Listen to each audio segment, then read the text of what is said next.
বাড়িতে এসে আরণ্যক সবার জন্য যা যা জামা কাপড় কিনে এনেছে সবার হাতে দেয়। জামা কাপড়গুলো বাড়ির সবাই খুব পছন্দ হয়। এরপর আরণ্যকের বাবা আরণ্যককে জিজ্ঞেস করে যে কত খরচা করলে। আরণ্যক বলে, তোমরা দাম নিয়ে কেন প্রশ্ন করো? এটা কোনো ব্যাপার না, টাকাটা শুনে তুমি কি করবে বলো। আচ্ছা ঠিক আছে, বলছি 1,40,000 টাকা। এই কথা শুনে আরণ্যকের জেঠুমনি বললে, আরে বাবা, কি বলছিস রে, এটা তো আমাদের 1 মাস রোজগার। আরণ্যকের মা বলে, এটা আপনার 1 মাসের রোজগার, কিন্তু আমার ছেলের আপনার থেকে বেশি কামাই, আর আমার ছেলে ছাড়া তো এত দামি জিনিস তো কেউ আনতে পারে না।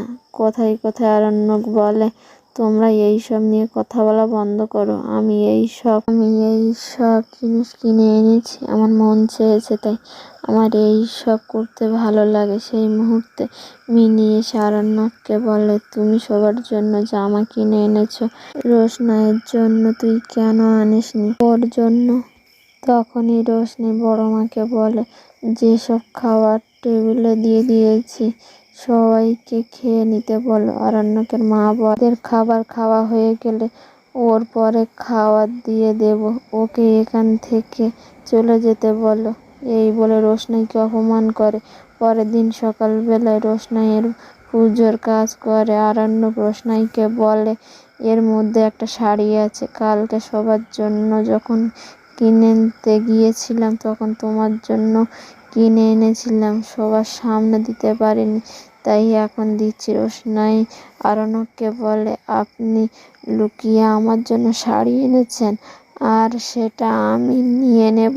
আপনি কি আমার লোভী ভেবেছেন? আরণ্যক বলে, সেটা আমি ভাবিনি, সেটা তুমিও ভালো করেই জানো। সবার সামনে তোমাকে দিলে অনেক কথা হতো, আমাকে অনেক কথা শুনতে হতো। রোশনাই বলে, আপনি ওটা ফিরিয়ে নিয়ে যান, যদি দেখে ফেলে আপনার কি হবে জানি না, কিন্তু আমার অপমান তো হতেই হবে। আরণ্যক বলে, তোমার জন্য পছন্দ করে কিনে এনেছি।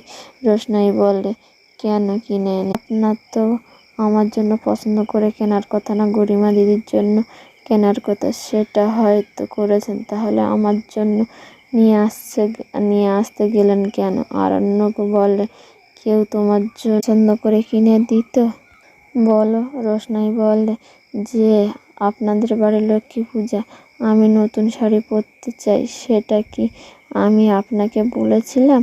আরণ্যক বলে, তুমি বলবে তারপরে আমি করব? আমার কোনো বিবেক নেই? রোশনাই বললে, আছে বুঝি।